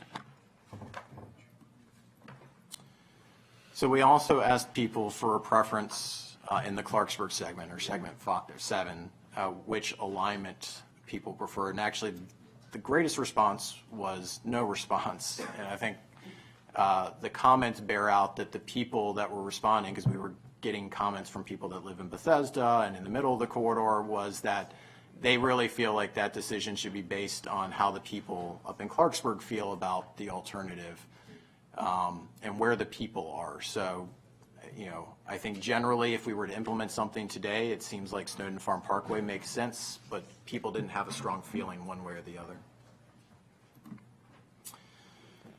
We also tried to tease out of people a phasing strategy. Are there particular segments that people wanted to see move forward sooner than others? And we actually ended up with a very nice bell curve. Most people selected segment 4, which is right there in the Shady Grove area and includes the Shady Grove Metro, which I think makes sense. People are trying to connect to that Shady Grove Metro, especially the people coming from north. And then after that, it was kind of a tie, depending on how you went. But again, if you look at the discrete comments, we had a lot of comments that told us to focus on the north. There's a lack of service in the north. And then there were some comments that didn't necessarily understand the overlap with the Metro Rail service in the south. We also wanted people to weigh in on which factors they thought were most important when considering a bus rapid transit service, and thought that this might help us inform our decision. So we laid out a number of factors. The 3 factors that came out scoring the highest were travel time, not surprisingly, reliability, I think also not surprisingly, and then livability and walkability. So I think people are wanting this project to kind of knit nicely into their communities and into the master plans for those areas. Real quickly, the 4th most popular item is ridership. What does that mean? So just, should we be using ridership as a decision point for selecting an alternative? So should the greatest ridership alternative be the one that gets selected, was what we were trying to get out of that question. Got it. So it's not the quality of the ride and the amenities? No, it was just kind of a sheer quantity. We also just kind of asked a simple question. Do people think that BRT will have a positive impact on their community? And the majority of people responded that yes, they do think that, although about a quarter didn't have a response one way or the other. Haven't gotten them to yes yet. We're working on it every day. This is kind of just a summary of some of the kind of larger comments, or the free-form comments that were left. We did receive, and I think some of you may have been contacted by constituents along the corridor, a number of emails and letters from the community at the crest of Wickford regarding the right-of-way needs of Alternative B. I will point out that they didn't state that they were opposed to the project, that they just want us to try and look at ways to try and reduce that need. And actually, they came to the planning board briefing that we gave, and some of their suggestions we think have some viability that we could definitely start looking at in the next phase of work to try and reduce that need for them. The project needs dedicated lanes. Overwhelmingly, that was probably the number one comment that we saw over and over again, is that people feel like BRT needs to have dedicated lanes. There were some concerns voiced about property, business, and traffic impacts, and I think those are things that, in the design phase where we're really starting to get kind of in the details, we can start to refine and work on those and improve those. Various comments about the overlap with Metro in the south, that the service makes more sense in the north, and that the service is really needed in the north. Comments from the White Flint community. This is the White Flint Partnership, Friends of White Flint. We got a number of comments from those groups that are tied to the White Flint area that BRT is needed, or really critical to helping them achieve their vision there. There were comments asking us to look at lane repurposing to try and minimize the impacts, and this was something that was not studied in this phase of the project. It is something that we could consider or start to look at if there's interest in that. And then comments supporting BRT as part of addressing the climate goals and supporting smart growth. There were a number of comments related to this. Yeah. Councilman Quincy. Yeah, I just quickly thank you for the noting the crest of Wickford. We've also spoken to them, and I think they are supportive. I don't even think that it's not that they're not supportive. I think they are supportive. They're just understandably concerned about the right-of-way question, which any property owner or resident business owner, I think, would be if they're impacted or potentially impacted. And I appreciate you including that. I just want, my understanding is you are making that a key consideration to this process through the engineering phase, and I just want to have you one of their speak suggestions, to that for a second. was to, look at, could we shift the center line of the road and push the whole roadway a little bit further to the east, I guess. That there was a WMATA easement on that side of the road. Could we try and shift the roadway that way and reduce the impact on them? It's something we haven't looked at, but we could definitely look at and may have merit. We don't know at this time. That would be something we would start to look at in the next phase of work. But I think we're definitely open to. Yeah, you're willing to say that you're committed during preliminary engineering Definitely. to look at those options, not just for this community specifically, which I hope you do, but yeah. for all communities that have right-of-way questions and concerns, that is part of this community process that you've spoken extensively about. Exactly. I appreciate that. And I certainly share the view of the White Flint Pike District, this being a key part, I think the key part of the boulevard of, realizing the economic development and placemaking potential there. I'm just curious why community is in quotes. Because I was trying to lump, we got various letters from, Saul or Friends of White Flint. So I was just kind of, the comments were all generally the same, that they feel like this is needed for their vision. I just lumped them in as community. Got it. Okay. Sounds good. Well, thank you. There's just something I wanted to note on the property impacts, and something that Corey hasn't really mentioned, but when we went out and did our open houses, and it might even still be up, we developed an online tool that allows anybody to go in, and you can it's a mapping tool, and you can go in and you can kind of see where the lines are for each alternative, and look, if you have a business or residents along the corridor, you can look specifically at your property and see how the different alternatives might impact it. And we had people who sat down with us sort of one-on-one at the open houses who lived along the corridor, and we were able to kind of walk them through that. So it's something, we haven't really done that kind of thing before, I don't think, but we really want the information to be as open as possible so people can ask. Is that available for us to share, for our office? Yes. Yeah, it's Yes. on our BRT website, so Okay, it's, great. it's still live and will stay live as long as the project or the website's. That sounds terrific. And just another point about the White Flint community. I just had a stakeholders meeting today talking about the broader interests. And one thing that came up over and over again was realizing the master plan and having the BRT that we had envisioned and the pedestrian access and the bike access and the shared street that it creates and the transit access points was a key part of that. So thank you for including that.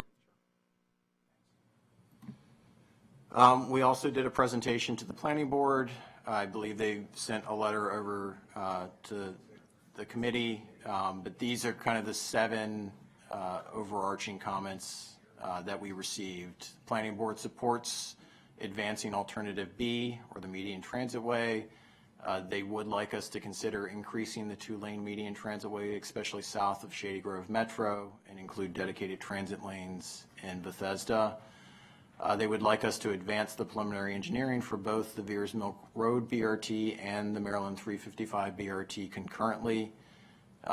They weighed in on a priority for construction, with their priority being Veers Mill Road and the northern 355 segment, Clarksburg to Rockville, and also considering finer grained phasing south of Rockville. They selected the Snowden Farm Parkway alignment in segment 7. They concur with our recommended station locations and phasing that was outlined. They would like us to conduct additional traffic evaluation and mitigation to determine the feasibility of converting general purpose traffic lanes to transit-only lanes.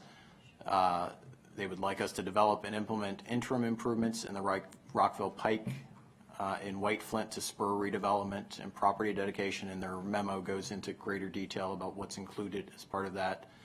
And they would also like us to identify a transit service plan for BRT along the Maryland 355 corridor that integrates local bus and BRT service. May make sense for David to comment. David, it may make sense for you to comment now if you want. Yeah, hi. David Ansbacher, Planning Department. I supervise the department's multimodal transportation planning efforts. So I'm not going to go over that all again, but I think I'll just touch on a couple of the key recommendations, maybe expand on it a little bit. So the board does recommend advancing alternative B, that's the median transitway alternative, as the preferred alternative. There's a number of reasons for this, but I think the main reason is that median transitways are the only alternative that can guarantee travel time reliability.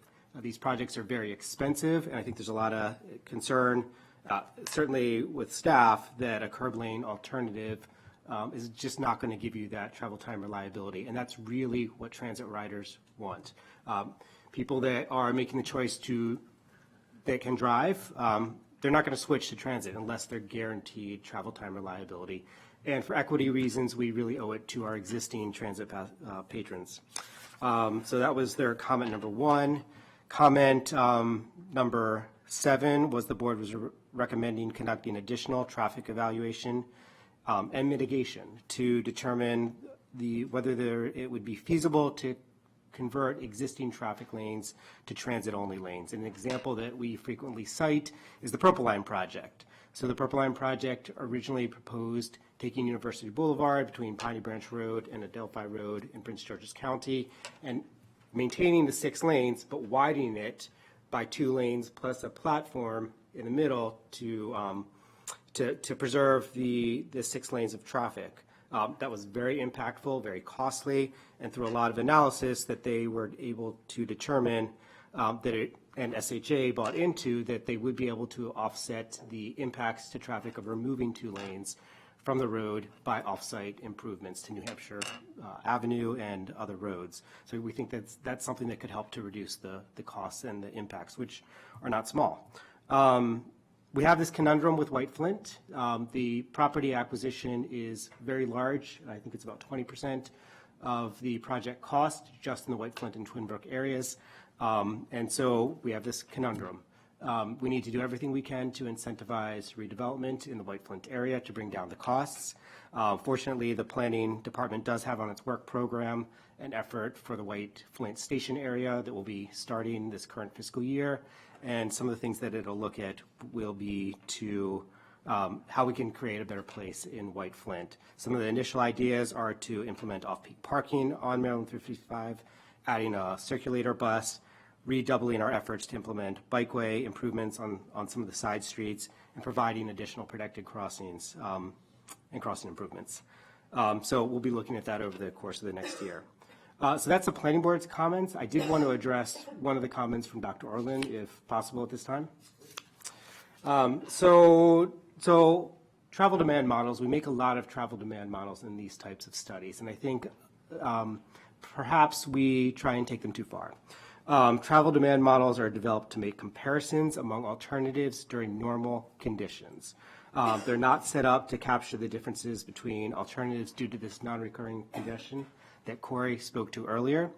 And so in, I think, our staff's opinion, the ridership forecasts for the median transitways are likely to be a lot higher than alternative A and C than what we're capturing right now, simply because we're just not able to adequately capture this travel time reliability question. I think the recommendation in the staff report is to do some additional modeling to try and get at that. We're not really sure what that modeling would be. The state of the practice doesn't really capture that very well.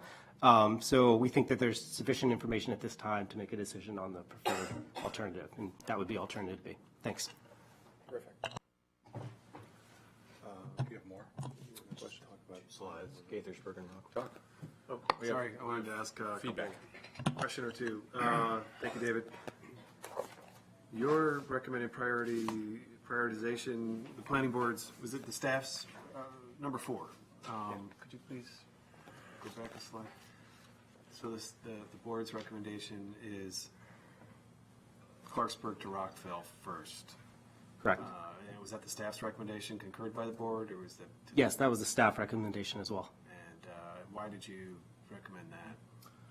Very simply, we have high-quality transit on Maryland 355 south of Shady Grove Road currently. There are, as Corey spoke to, there are different travel markets, and we're seeing that in the results of the ridership. But, simply, we do not have reliable, high-quality transit north of Shady Grove Road, and so it's an equity issue. We need to be trying to serve our residents to the north better. But isn't that a lot of that operational? I mean, couldn't you do some of your infrastructure?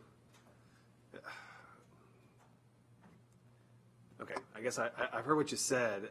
I think our challenge is where are we going to spend the capital dollars And, there's just no way we're going to be able to build this. Can I suggest that actually this whole discussion about which comes first is premature? Wait till that, okay.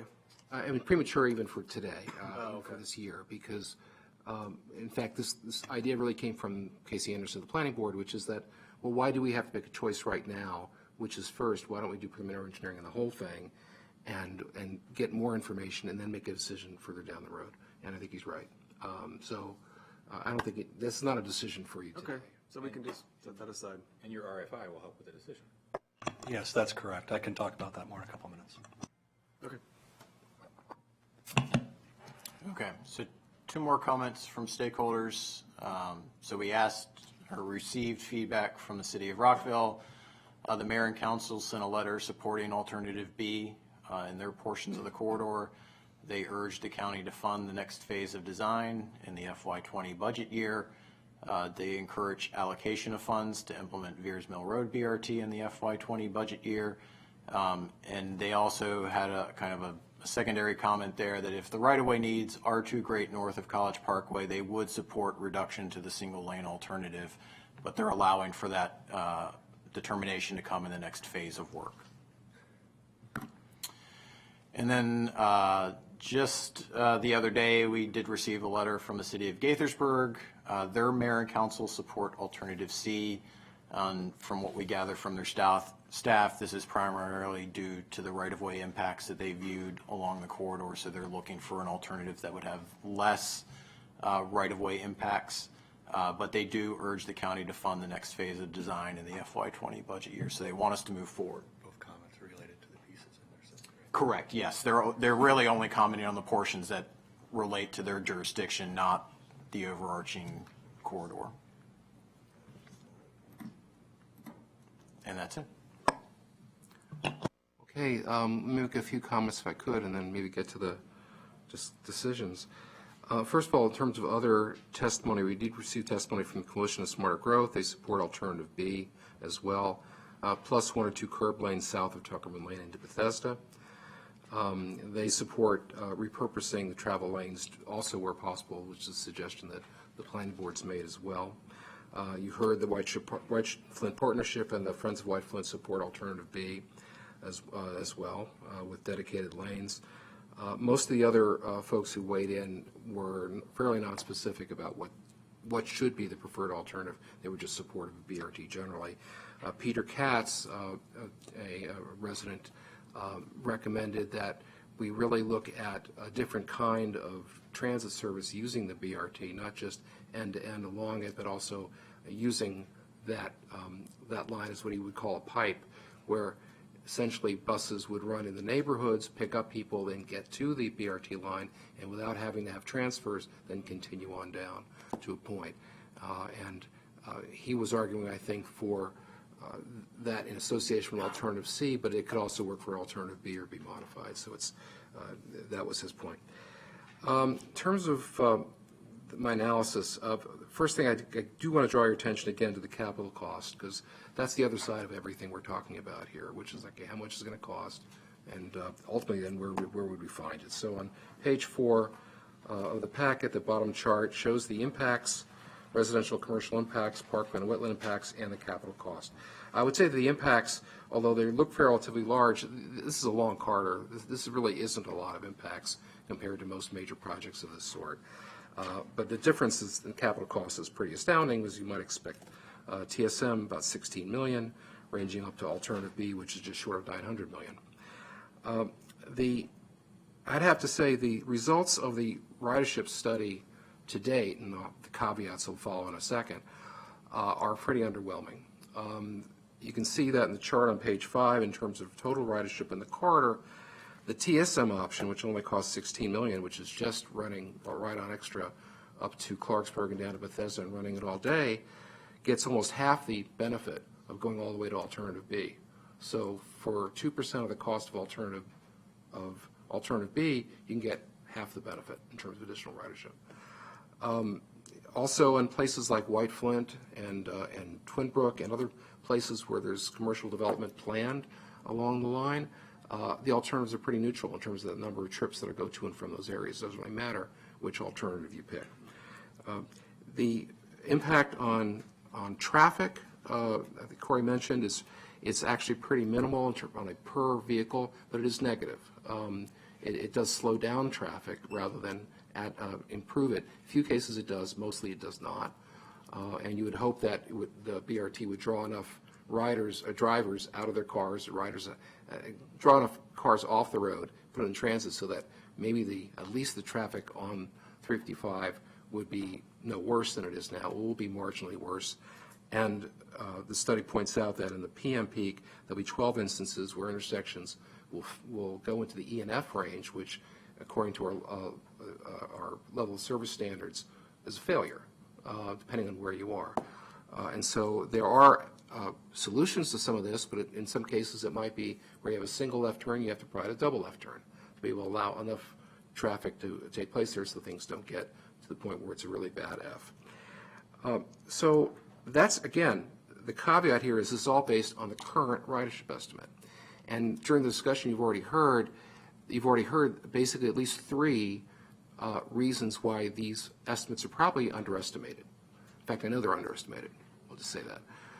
In increasing order of importance, first of all, each of these studies, Veersmill Road and 355, were looked at separately without having the other in the network. And that's actually following the right procedures. The federal procedures is you look at the line that you're studying and you include in your network that you're modeling everything else that's ahead of it in time, either exists or it's programmed for construction or whatever is ahead of it. At this point on, both 355 and Veersmill Road are in the same place. They're both at the point where you've pretty much got options that you know you're going to do. So the next study, and we're always going to be updating these ridership estimates as we go from this one level of study to the next, it ought to include both lines. And that'll help both lines modestly. It won't help a lot, but it'll help modestly. Veersmill Road, just because if you're connected to also a BRT on 355, particularly to the north, you're likely to get more ridership from Wheaton to Gaithersburg or to Germantown and vice versa, and points like that. Second most important is what Mr. Katz referred to, which the Planning Board also mentioned and others have too, is that if you run a service which is not just end-to-end, but also you have buses that run in the neighborhoods and get on the BRT line and use it as a line haul, as a trunk line for those transit riders without having to make a transfer at all, that'll be a large help. Because in traffic modeling, and this goes back 40, 45 years, I've been in traffic modeling stuff for a long, long time, a 1 minute of travel time involved with the transfer has the same onorousness, I guess that's the word, as 2.5 to 3 minutes of travel time. So to the extent you can eliminate transfers as much as you can, you will improve the ridership. And so we could brand those buses, the ones that runs in certain neighborhoods that will be using the BRT. It could actually say it on the bus. It could be designed in a certain way. It wouldn't be a full, a standard size BRT bus, but it still could be using that same guideway. And in fact, that's the big advantage of BRT over light rail or over heavy rail, is that you can use the same vehicle to collect as well as to use in a line haul road. And the third most important one probably is what Corey mentioned and Dave mentioned too, which is that any kind of a transit line, whether it's light rail, heavy rail, or BRT that runs in its own right-of-way, is going to have much less non-recurring congestion than something that is running in general use lanes. Now, you don't run into that kind of non-recurring congestion every day. That's why it's non-recurring.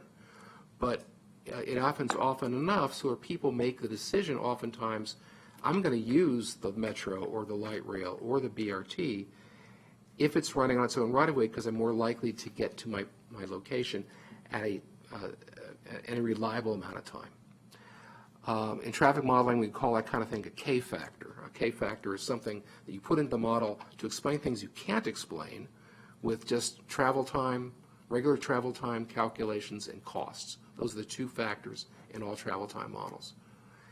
And we do have experience around the country and around the world where the same service, if you will, or not the same service, but a line which goes from point A to point B in its own right-of-way versus one that goes from point A to point B in not its own right-of-way.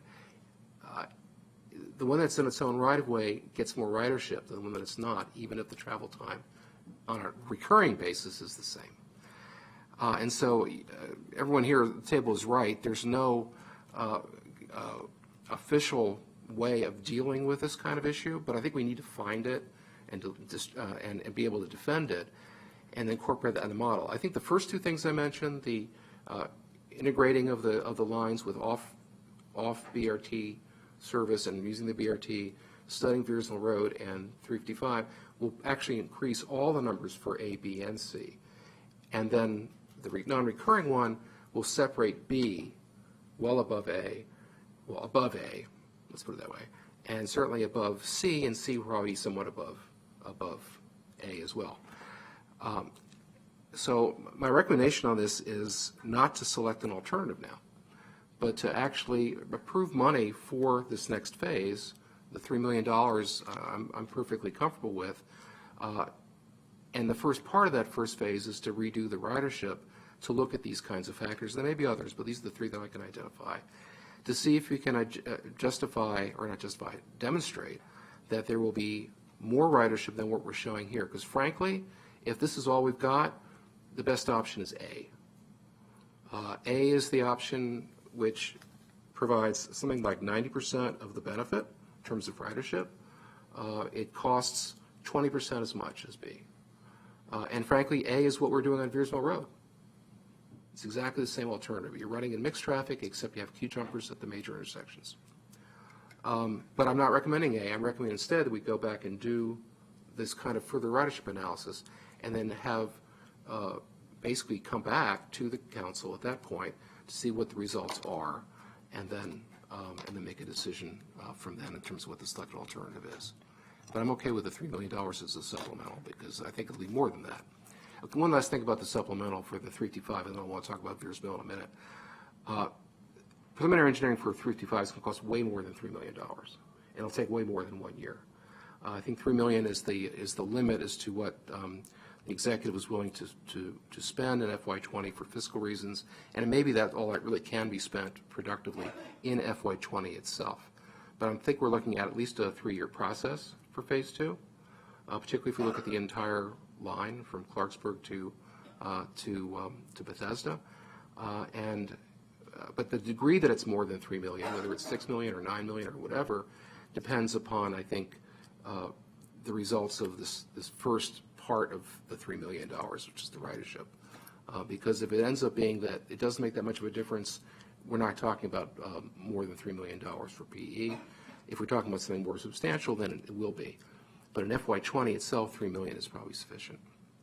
And I want to come back and talk about Veersmill Road when we have a chance, but I think at this point. Sure. If I could give a little perspective on where the executive branch is coming from. We've obviously had lots of conversations with the executive on this topic as he's personally interested in BRT, as you all know. To start at a point of agreement with Glenn, he also does not recommend that you pick a particular alternative today.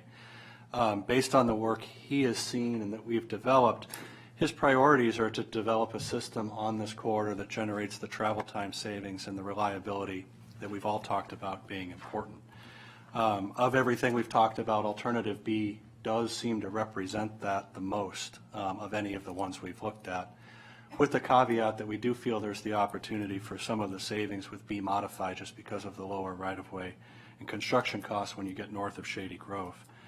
In terms of how we would like to advance this project, we would like to work instead of the ridership forecasts at this time because we don't have, as David described, a strong technical basis for accounting in the models that exist for these impacts and to know what it will turn out to be. What we recommend is to be working on these critical issues related to lane repurposing, areas where substantial right-of-way is needed, areas where we have impacts to traffic operations that we think we can mitigate, to really hone in this project and reduce the risks associated with the physical design. We have already done 3 rounds of ridership forecasts, and actually I'm underestimating. We've probably done 5 rounds of ridership forecasts for this corridor between the preliminary Parsons-Brinkerhoff work early in the days, service planning studies that predated other work around during the master plan, around during the state study of this, and now this current round. If we do it now, we're still going to be basing it on an undetermined set of factors. If we can hone in on the characteristics of this more and do that forecast once we know what it is we think makes sense to construct, we're going to get a lot more value out of that ridership estimate, and we can capture the factors Glenn has talked about, like the effect of having the other lines in service. So we don't think that is the right first step for this process, but that we should focus on the major risk factors and the physical design and impact side. And I'll tell you another reason why we want to do that. Excuse me, we view this as a real opportunity to look at implementing projects differently than we have before. And something that we're planning to do in the coming weeks is to seek guidance from the design, construction, and transit industry on what the best way to pursue a project of this scale is, and perhaps even the entirety of the network that's under consideration now. So we're intending to reach out to industry through a request for information, as Councilmember Hucker mentioned. And what that will seek is what are the best ways to design and construct a project like this? What are the best ways to realize the ridership and reliabilities that we want? And then additionally, what are the best business models for a county like Montgomery County to pursue in implementing this? Is this a P3 model? Is this a design build model? Do we go with a traditional delivery approach? Is somebody interested in designing and operating a large system? Do they think we're best going line by line? These are factors that we really want to understand before we go too far in doing more analytical work. But we do know that there are many, many major risk factors like the Crest of Wickford and other locations that are similar to that along this corridor. There are issues with the archaeological and historical things that we can iron out. There are issues with traffic operations that we feel that's the best way to spend this first money so that there's both a strong technical project that we can then analyze against performance metrics, and we have a strong business model for how to move forward with this type of project. So that's where we are in our recommendations. But consistent with Glenn's recommendation, we're saying don't identify a preferred alternative today. We're working in the direction of thinking alternative B is the one that should be the basis for our further exploration. But we may hear from industry that there's something we haven't thought of, or there's elements of the other design concepts that make them advantageous beyond what we've thought. So that's my summary of the issues for you. Very helpful, thank you. Let me turn to Councilmember Friedson, who's got to step out. Thank you very much for that. I appreciate it. My view is I think we should pick a preferred alternative. I think it demonstrates progress moving forward. I think at a certain point we're either committed to this or we're not. I believe that while I appreciate everything that's been said, and obviously the cost effectiveness here matters, these aren't decisions that are happening in a vacuum. Our goal here isn't just about ridership model, it's about economic development potential. We don't actualize the White Flint Pike District area. I don't agree with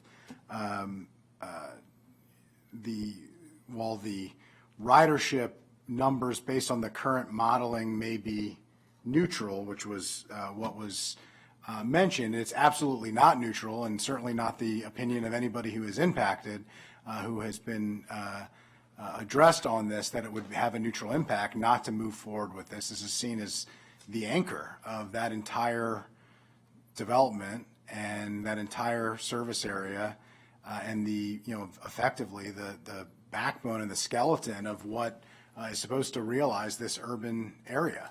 And without it, it doesn't exist. And so, as we talk about this and we talk about our broader environmental goals, our broader economic development goals, they are bigger than just the existing modeling that we have. And as was evidenced earlier this week, thanks in large part to this committee, which I'm pleased to be able to join you here, but the work that you have done as a committee and as council members with the turn back, they far exceeded the numbers that were expected, which demonstrates what many of us have continuously said, and all the advocates continue to shout from the mountaintops, that more service means more riders. And that's, I think, what is going to be reflected here. And I'm particularly concerned about the idea of getting caught up in a paralysis by analysis. I mean, we could study this forever, and we'll never have a perfect ridership We have been studying this. analysis, and it feels like we've been studying this forever, and I think that, to me, is why we need to pick a preferred alternative. It's preferred, it's not final, but it's preferred, and I think it demonstrates to the public where we're headed, what our policy perspective is. Obviously, it needs to be analyzed for risk factors. Obviously, we need to find out what's doable and what's not doable. Obviously, there are all kinds of continued efforts that need to happen, but at a certain point, I think you got to put a marker down and show you're committed and show where you're at and show what the arguments should start with. And if people have concerns, they should be able to know what the target is that they're firing at. And those who support it should be able to know what they're advocating for. And I think it's really important that we do it. My personal view is alternative B, modified from 355 north of Tuckerman Lane, and then alternative C, south to Bethesda Metro. I think that's the most realistic way to move forward to achieve our goals here and the broader economic development, environmental, and transit goals that we have. This is a critically important project for all of Montgomery County and particularly for District 1, and I appreciate the opportunity to weigh in. Thank you. Should I talk about Veersmill Road now, or do you want to come to conclusion on 355? I think we should come to conclusion. I mean, personally, I feel like that approving the money is putting the marker down and demonstrating public approval of this. I could live with picking an alternative today, but I largely agree we don't have to. And I'm frankly happy to hear about the RFI, because I don't think we know, either how to improve the ridership numbers and optimize the system, and also how to just operate it and to properly consider all the various business models to get it built and operating. So I'm glad to hear you doing that. We haven't done many things like that, in the past. And, whatever, I think we're all in agreement here that we should move forward with approving the funds. And, we could vote on an alternative, but I think we're largely in agreement that most of us like alternative B modified for most of the system. There's the curb lane question between Bethesda and Tuckerman. And I thought, as we... And the executive is also interested in us in exploring that idea. I mean, he's not satisfied that mixed traffic is the right solution in that location. And there are similar issues in Rockville and Gaithersburg that we want to get more out of the project than alternative B currently has. And just for clarity too, if we do decide that you're going to model this some more and come back, to me it would be advantageous to have an alternative D that is basically your best recommendation in one place rather than a hybrid.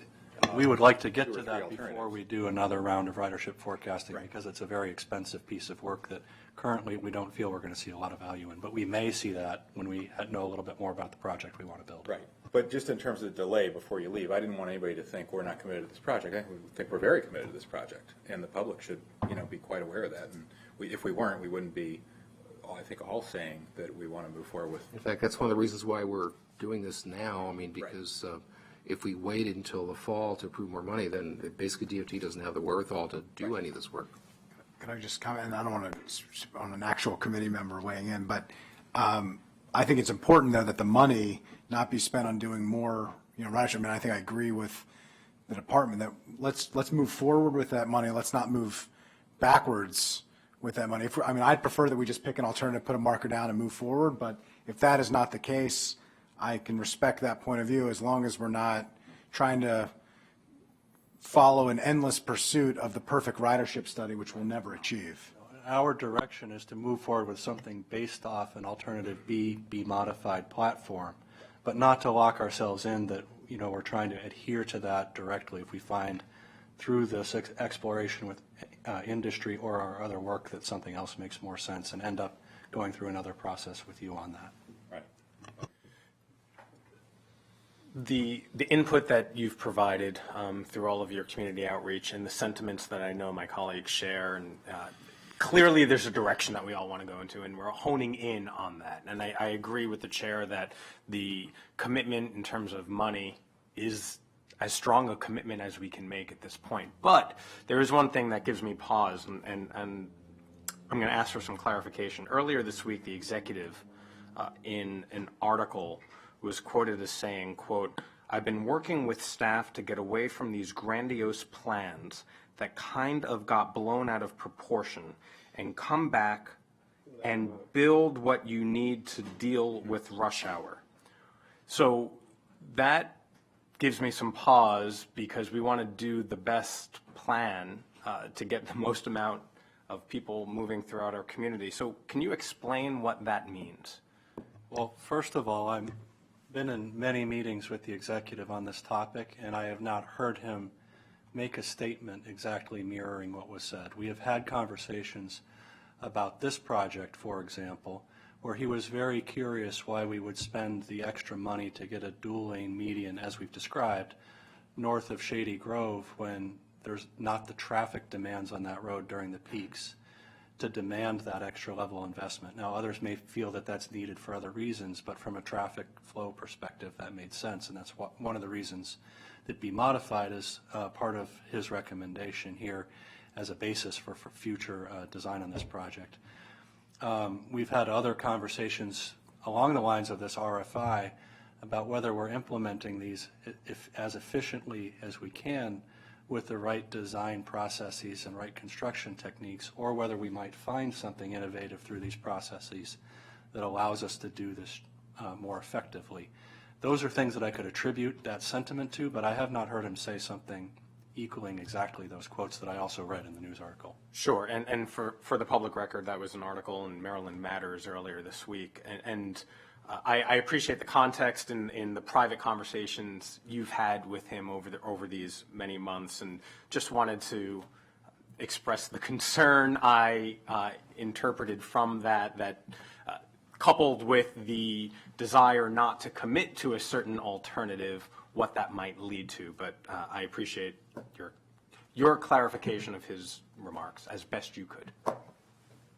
Make no little plans. Hans. Thank you. Very interesting to hear that you're looking at the P3 model. Obviously, we had a big discussion about that several years ago. I don't recall the county executive expressing any support for that at that time, but now that he's in the driver's seat and he wants to get something done, I think that's really interesting. So maybe that's the way to go. But I think that the thing you have to offer the P3 is revenue or funding. And I think that's really the underlying problem here is how much can we pay for? What could we ever offer to any kind of project? What can we get done? And, I don't know. I know people have talked about tax districts. County executives talked about tax districts over the years. It could be a heavy lift.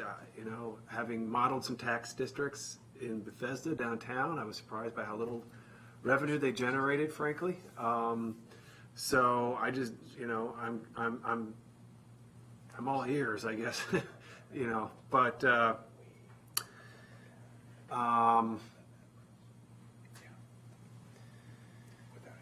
so, I guess my general philosophy on this is that you can only build what you have the funding to build, and I think we ought to be looking at what can we do with $25 million and $50 million. I don't see $850 million in the capital budget, in a reasonable time frame. But maybe we could get to the point where we're spending $25 million a year, every year, and then we could build something real over a period of time. As for help just review the bidding here. So there's been some discussion about funding the CIP item so that planning can continue, but not picking an alternative? No, we would be doing engineering activities related to alternative B to try to minimize the risks and to address some of the critical issues with that related to right-of-way needs and cost. Along with that, obviously planning and engineering, there's not a bright line between these functions, so there is the ability to look back at some of the planning level decisions like lane repurposing to help address those constraints or costs that we have in the alternative now. I just lean towards picking an alternative. I don't see quite what the additional studies, it seems like it's orders of magnitude differences. And I don't know how additional studying is going to change that fundamental dynamic. It might just amplify some of those differences. Just to divert for a moment, I do think we should move forward on the kinds of operational enhancements, the right-on extra, all the way to Clarksburg, daytime service. Sounds like there's a lot of riders to be gained with daytime service. We ought to put that in the budget immediately. We ought to be working that into the next year's budget. I hope you're asking for that in your FY21 budget. And I think there's a huge amount of ridership to be gained just by running limited stop service and providing, as we see in another dimension with Metro, provide off-peak service. Guess what? You got a lot of riders. I think the same thing is holding for the bus service here as well. So we ought to be moving towards a strong vision for a BRT network while we're incrementally making operational investments. I favor the two modified because I think within months of joining the county council, what now is quite a long time ago, that we have to rip up Rockville Pike and rebuild it as a street that supports an urban context that we can really, that can create a city-like environment for us, for our economic development and our transportation needs and our walkability and our livability. And I think it's tied into so many bigger goals. So I think it's expensive, but if you're only looking at what is the most efficient way to get a rider, I think you would go with what Glenn is pointing out. You'd go with the cheapest way to get more ridership. But I think we're actually have to embark upon a different infrastructure project, which is to rebuild the environment that we're in and to support quite an array of other goals as well. And it's not cheap. It's just unfortunately really not cheap. But we can only do it as much as we can afford to do it, one step at a time, so. I can assure you we're looking at the financing strategies of this as we advance these projects too, because we recognize the issues you've pointed out. Yeah, I'll be interested to see what you identify as, possibilities. So I would tend to want to pick a alternative now, and I'm not quite sure. Talk a little bit about the consequences of picking an alternative. I mean, Chris, you've described a lot of additional work that you want to do, which all sounds really useful. What's the harm in going with alternative B modified? The major issue with actually identifying a preferred alternative is we're afraid that that's going to constrain the input we get from others who haven't participated on this and what they think the best way to implement this is. And we're afraid that they're going to just give us what we've said we want to hear in any response, rather than look at this planning study that has been done and look at the types of issues that it's raised in terms of affordability and constructability and tell us, well, here's some solutions you didn't think about. I see. So you want to go out to we just want to have the flexibility to hear from them and then a wider array of options. Yes, exactly right. Could I ask a question about that, about the process? Absolutely. When the state did that for the innovative congestion study on 270, what they also said was they were actually pay the people who were presenting for their alternatives. Yes, it wasn't free. Is the $3 million going to be used for that? No, it's not. We are not going to that step now. Depending on the type of input we got, we may go to a next step, which would be a more formal procurement type action that would then ask them to detail plans and give us those designs as intellectual property. Right, thanks. But that $3 million could go into, it could be a revenue, it could be funding towards a P3 if you feel that. It could be, but I'm confident. You won't spend this money if you don't think you have to. We have enough internal work to get to that point that I'm not really concerned about us using this installment of funds for that activity. Okay. But it could be if we happen to run out of work to do to get to that point, then You'll let us know if that's on the table. Yes. Yes. What is your timeline on your RFI We're hoping to issue that probably within the month of August. Good. And when will you get responses? We don't believe it would be fair to ask for a response in less than 6 to 8 weeks, given the scope of the project and the type of input we want. And we're also leaving it open for people who can perform one component of this, but maybe not the whole project, can respond independently, so that we're not asking anybody to assemble a large joint venture team to respond. We're interested in the responses from the people who would play a role in the project independently as well. But so responses in the middle of the fall? That's our goal, yes. We're trying to move this quickly so that we have an idea of how the best way for us to proceed, whether it is a full-blown P3, whether it's design build, whether it's traditional. We don't know that yet, but we're hoping to understand that based on the responses to this. And your timeline for selection once you have the responses? We wouldn't be selecting based on this. That would inform what type of procurement process we would follow from here and how much design we would do in our traditional design processes versus how much would be done in some other business model. I mean, I gotta say, the Friends of White Flint asked for this back in 2010, 2011. I mean, I vividly remember being at the table with them saying, you know, why isn't the county doing this? Well, we're saying yes. Unfortunately, we weren't in control of these projects at that time. Well, you know, David, do you have any comment on this discussion? I don't think 3 months is a long time to wait. I guess I would just say that with the Purple Line project, which was bigger in scale, but a preferred alignment, alternative and alignment was selected, then it went out to the private sector. They came back with some innovative ideas. You could do it either way. But I think in general, where I would support pretty much most of what Chris said. Yeah, and this would not close out the opportunity for that kind of alternative design concept as part of a formal proposal later on. Now, can I ask about the White Flint sector plan and its staging requirements? How does that relate to all this?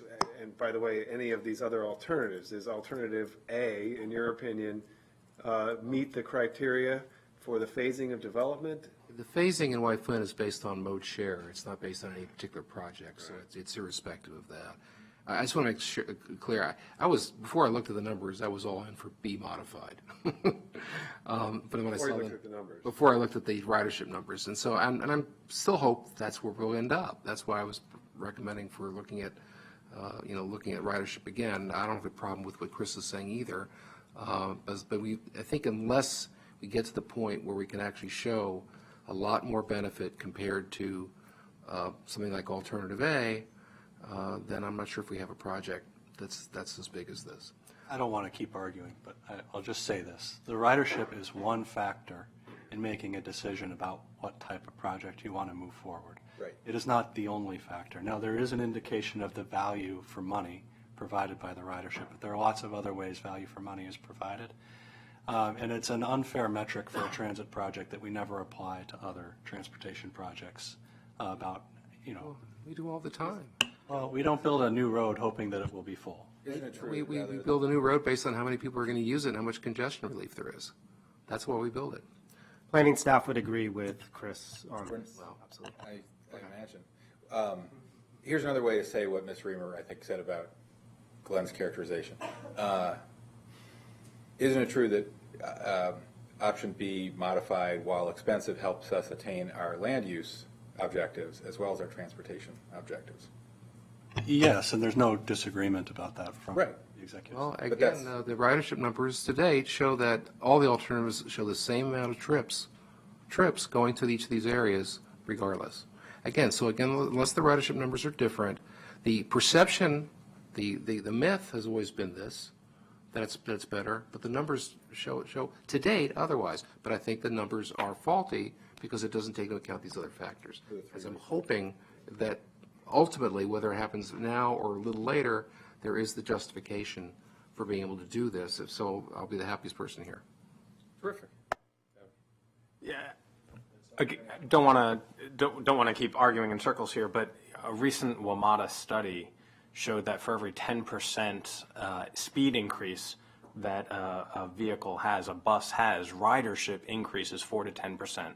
And so clearly, alternative B, which would have the most reliable dedicated service and the greatest ability to increase those speeds on a regular basis, would create more ridership. So I don't think we have a problem with this committee telling us that they think B modified, or whatever you think is the most favorable of the options you've seen. We just don't necessarily want to lock that into being the design direction. Right, sure. And you have this Tuckerman to Bethesda thing. Yes. I mean, you have B and B modified. You could come back and say, this is B1, B2, and B3 is all of our best ideas. I think there is a shared desire to explore that, and again, getting additional dedicated lanes in Rockville and Gaithersburg. Great. So as you're working on the RFI, what do you have to say in there as far as funding for any of these options? We're not going to be saying that. We're going to be asking what the role for private equity might be in a project like this and how they think it might be best structured and what type of contributions over what time frame the public sector would You would need to be see, making. someone would come back and say, well, we think this is a $500 million project and the private sector could fund a share of it and this is what's remaining? This much is essentially? up front, this much is over time, that type of analysis. We would hope to get that kind of feedback back from industry, people that have had experience with the projects on the provider side. And hopefully a little bit more robust than what we might get through a consulting effort. Is this in the packet somewhere? I thought it was in my notes, but not in the packet. I think we're approaching consensus here. Kind of two questions that I'm stuck on.